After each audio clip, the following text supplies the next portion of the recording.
Welcome back to Piers Uncensored. We're now an interview with a giant of world sport, an even bigger giant of world politics. Imran Khan was one of the finest cricketers on the planet. Over 10 years as captain of Pakistan, he became the nation's hero. And then later, sensationally, its prime minister. But he was deposed after losing an acrimonious confidence vote in April. So I began by asking for his verdict on the British prime minister, who, of course, has just about survived his. I keep telling our people in Pakistan that this would not even have made news here. You know, in time of COVID-19, Prime Minister having a drinks get-together after work would not even have made news here. Because we also, unlike the rest of the world, we also had to cope with COVID-19 and all the restrictions. So, you know, here people can't understand what's going on, but I understand, and in one way, this is one thing which I feel that the reason why British parliamentary system works, whereas apart from non-Anglo-Saxon countries, it doesn't work because of the very high level of moral standards you expect from your leadership. Unfortunately, it doesn't work in other countries where they do not have the level of moral standards that you expect from your parliamentarians. Right. I mean, I think the issue here really is not about partying. It's about the hypocrisy and double standard of a prime minister who himself was fined by the police for breaking his own lockdown rules. And over 80 of his own Downing Street staff were also fined by the police. And it's the brazen double standard of a group of people that were ordering the British public not to even go and see dying relatives dying from COVID in hospital. They couldn't do that. And at the same time, the people making those very draconian rules were brazenly breaking them themselves. I think that's the issue. What stood out in Britain was the high level, I repeat, of moral standards you expect from your leadership.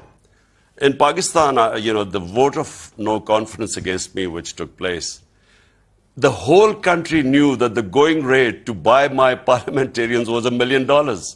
So, I mean, if you compare the two, that's why, you know, in my opinion, and I keep telling them of my experience in British of Parliament, that unless we raise our level of morality to what you have in Britain, parliamentary democracy will not work. If all it takes is to buy 20 of your members of parliament to switch sides and a government falls, in fact, the whole concept of democracy or parliamentary democracy then gets challenged. So, you know, from your point of view in Britain, of what I know, I understand that you expect from your leadership the standards, you expect them to lead by example. It's been very volatile since you were deposed. You vowed to come back and fight again. You think you're going to win with a bigger majority, I believe. But one issue that's come up in the last few days is that there appears to be a serious threat of assassination against you. And I have to say the last leader of Pakistan I spoke to was Benazir Bhutto, and it wasn't long after I met her that she was indeed assassinated. So this is a very serious risk that you all face, I think, when you lead a country like Pakistan. What do you know about these threats? How seriously are you taking them? Well, Piers, what happened was that this was clearly a conspiracy, and you know, I've spoken about the conspiracy because, you know, I came to know about it about 6 months before I actually, before this vote of no confidence took place. And, you know, all the time I thought it wouldn't succeed. You know, for some reason I thought that it's not possible that, you know, the conspiracy was to replace me by the guys who for 30 years had been in power, the two families, and there were massive corruption cases against them. 60% of the cabinet that has replaced me is on bail, of billions of rupees of corruption cases. So my mind just wouldn't accept that. Would it be possible to replace our government, which had finally recovered from all the 2 years of crises and was on the way up? I just didn't think it would be replaced by these criminals. So those who sort of planned this whole thing are a bit worried now because they don't want me back. They didn't take me out to get me back in again.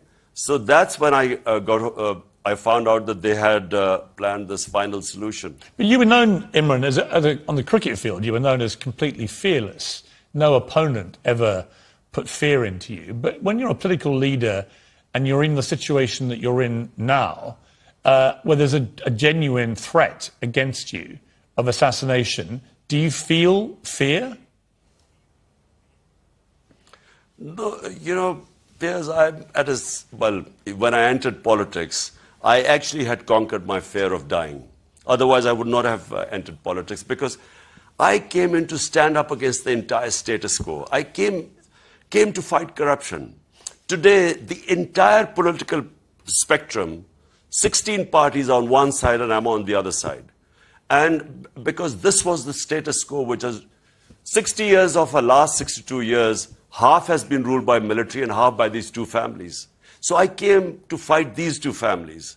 And this is really what I've done. And they have made so much money out of this that they obviously, clearly someone like me is a threat. And that's why this foreign-backed conspiracy involving local players took place.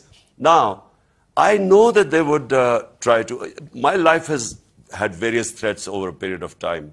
But this time, I found out about this conspiracy, so I went public. The reason, I have no fear of dying, but it was important to let those guys who were planning, to let them know that I know. Right. It was actually, in a way, a form of protection.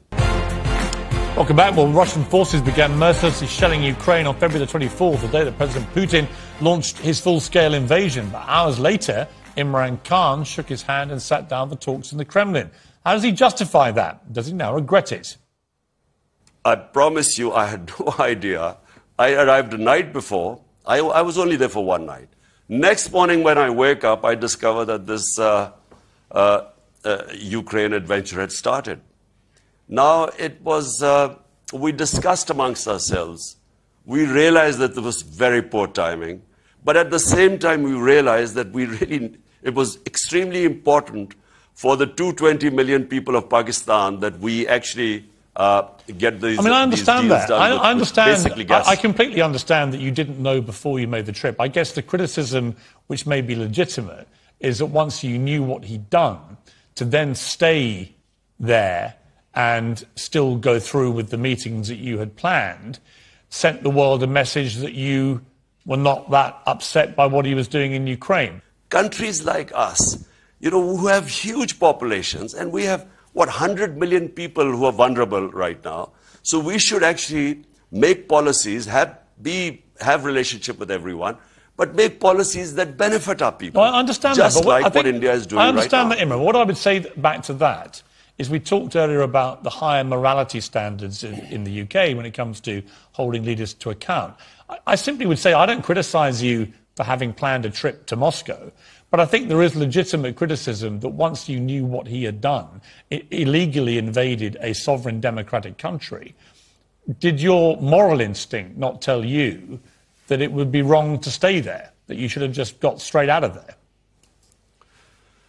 Piers, I am against all military operations. I marched with those 2 million people in London against Iraq war. I constantly was against the Afghanistan war, that there was no military solution.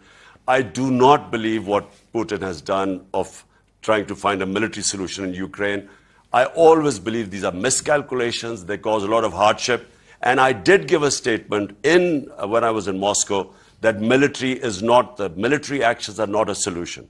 Unfortunately, we were left at the time was either we then, and by the way, the meeting was more or less an hour before when we discovered that they had invaded Ukraine.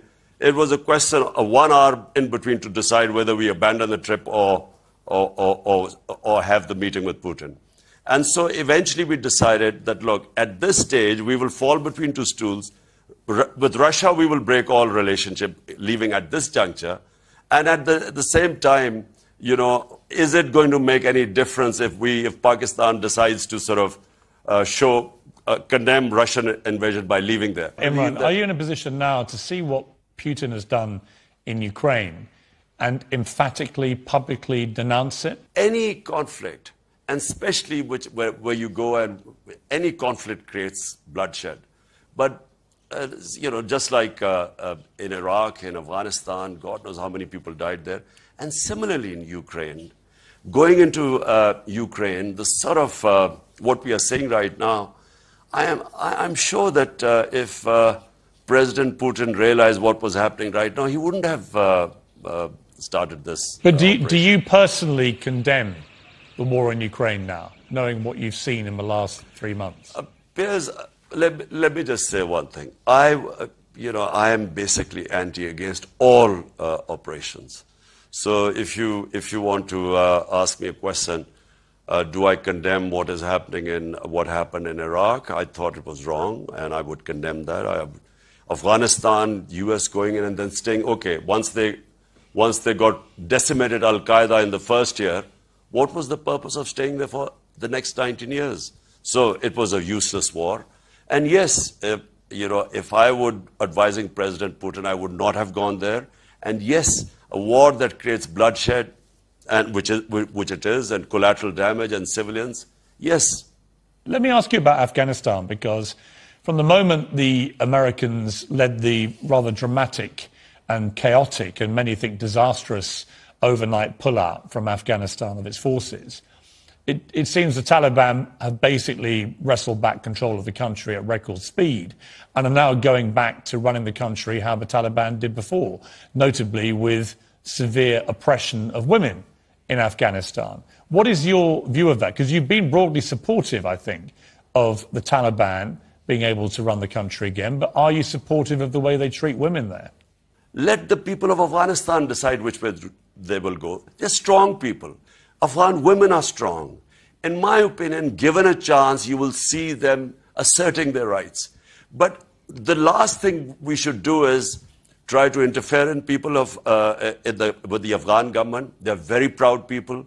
I know from experience that at any hint of outside interference in their any country interfering in their way of life, they're very defensive about it. I want to take you back to the late 70s, the early 80s, to the genteel world of cricket, where you were a champion cricketer, you were a handsome playboy on the British social scene with a number of girlfriends to make all of us jealous. Life was a lot easier for you then, a lot more fun, a lot more carefree. You've become a very powerful, very divisive in some ways, political figure now in Pakistan. Do you ever have any regrets? Do you ever wish you hadn't gone down the political path? For me, life is not about, I feel that, people who find the easy way of life for me, a purposeless existence means nothing to me. I have everything I've ever wanted in life. So for me, the challenge is to actually go back, make Pakistan a welfare state, and rule of law. Critical thing is, what you're seeing in Britain is basically rule of law, which is one thing I learned most of all when I went to England as an 18-year-old. Imran Khan, it's great to talk to you again. It's been, nearly 50 years since I last talked to you. Last time I was steaming in at you in the nets at Hove County Cricket Ground. So it's great to catch up with you again. And I wish you all the very best. Thank you very much. My pleasure.